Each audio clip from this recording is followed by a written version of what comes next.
संभल में शाही जामा मस्जिद सर्वे का मामला अभी थमा भी नहीं था कि अजमेर के ख्वाजा मोइनुद्दीन चिश्ती दरगाह का मामला सामने आ गया है। अजमेर दरगाह को मंदिर बताने वाली याचिका को निचली अदालत ने न केवल स्वीकार कर लिया बल्कि आनन फानन में सुनवाई की तारीख भी तय कर दी है। ऐसा लगता है कि संभल में 4 लोगों की मौत के बाद भी किसी ने कोई सबक नहीं सीखा। अजमेर दरगाह मामले पर गिरिराज सिंह ने कहा कि ये नेहरू की गलती का नतीजा है, लेकिन जानकार इसे किसी और की गलती बता रहे हैं। नमस्कार, मैं हूं राकेश और आप देख रहे हैं पॉइंट ऑफ व्यू।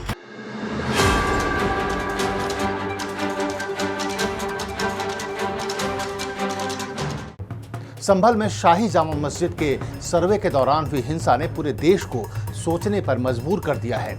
क्या देश की स्वतंत्रता आंदोलन में अपनी कुर्बानी देने वाले सेनानियों ने ऐसे ही समाज की कल्पना की थी? क्या स्वतंत्र भारत में इसी तरह के भाईचारे, प्रेम और सद्भाव का सपना देखा गया था? क्या धर्म के नाम पर आपस में लड़ना उचित है? इन सवालों का जवाब है नहीं। ऐसा नहीं है कि इस देश में धार्मिक आस्था से जुड़े विवादों के लिए कानून नहीं है। प्लेसेस ऑफ वर्शिप एक्ट 1991 धार्मिक विवादों को निपटाने के लिए ही है। प्लेसेस ऑफ वर्शिप एक्ट कहता है कि 1947 के समय जो पूजा स्थल जिस धार्मिक स्वरूप में था वो वैसा ही रहेगा और उसे बदला नहीं जा सकेगा। यहाँ तक कि एक ही धर्म के भीतर दूसरे संप्रदाय में भी उस पूजा स्थल का बदलाव नहीं होगा।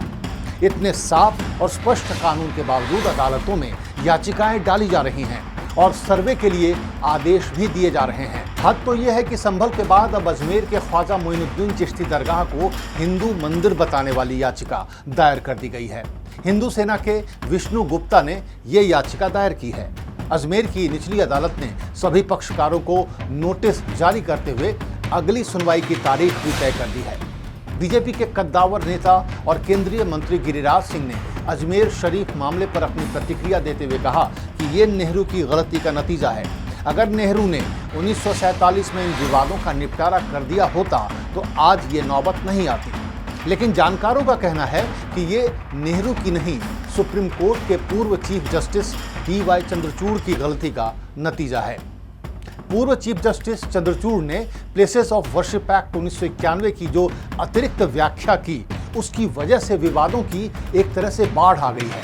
2022 में प्लेसेस ऑफ वर्शिप एक्ट 1991 को एक्सप्लेन करते हुए पूर्व चीफ जस्टिस DY चंद्रचूड़ ने कहा था कि किसी पूजा स्थल का धार्मिक स्वरूप नहीं बदला जा सकता है, लेकिन धार्मिक स्वरूप की जांच करने से कानून नहीं रोकता है। पूर्व चीफ जस्टिस की इस एकमात्र टिप्पणी की आड़ में पूरे देश में विवादों का पिटारा खुल गया है। DY चंद्रचूड़ की व्याख्या का हवाला देते हुए मस्जिदों और दरगाहों को हिंदू मंदिर बताने की याचिकाएं दायर हो रही हैं, क्योंकि बकौल चंद्रचूड़ साहब पूजा स्थल के धार्मिक स्वरूप की जांच करने से कानून नहीं रोकता है। सबसे चौंकाने वाली बात है अदालतों की सक्रियता। इस तरह की याचिकाएं न केवल एक्सेप्ट की जा रही हैं बल्कि उसी दिन सुनवाई भी शुरू हो जा रही है। आमतौर पर अदालती प्रक्रिया बहुत ही पेचीदा और लंबी होती है। केस की लिस्टिंग भी बहुत वक्त लगता है उसमें। उसके बाद याचिका स्वीकार होना भी एक समस्या है। आज की तारीख में भी इस देश में लाखों मामले कोर्ट में पेंडिंग पड़े हैं जिन्हें देखने सुनने वाला कोई नहीं है। लेकिन संभल और अजमेर शरीफ जैसे धार्मिक विवाद से जुड़े मामलों को लेकर अदालतें सुपर एक्टिव हो गई हैं। मजेदार बात यह है कि 1991 के कानून को चुनौती देने वाली याचिकाएं खुद सुप्रीम कोर्ट में लंबित पड़ी हैं। 2022 में उस वक्त के चीफ जस्टिस UU ललित ने केंद्र सरकार से इस मामले पर जवाब मांगा था, लेकिन सरकार ने चुप्पी साध ली। अब हालात ये है कि सरकार की चुप्पी और निचली अदालत की तेजी से देश में सांप्रदायिक तनाव का जहर फैल रहा है, जिसे अगर समय रहते काबू में नहीं किया गया तो हालात बदतर हो सकते हैं। और इसको काबू में करने का एक ही तरीका है, सुप्रीम कोर्ट का दखल। इस मामले में सुप्रीम कोर्ट को दखल देना चाहिए और इस तरह के धार्मिक विवाद से जुड़े मामलों को कैसे हैंडल किया जाए, इससे जुड़ी गाइडलाइंस निचली अदालतों के लिए जारी करना चाहिए। क्या आपको भी लगता है कि धर्म के आधार पर समाज का बंटवारा हो गया है? क्या आपको भी लगता है कि धर्म के नाम पर जानबूझकर लोगों को आपस में लड़ाया जा रहा है? क्या आप भी मानते हैं कि समय रहते सुप्रीम कोर्ट को इस मामले में दखल देना चाहिए? आप अपनी राय हमें कमेंट कर जरूर बताएं और चैनल को लाइक और सब्सक्राइब करना ना भूलें। नमस्कार।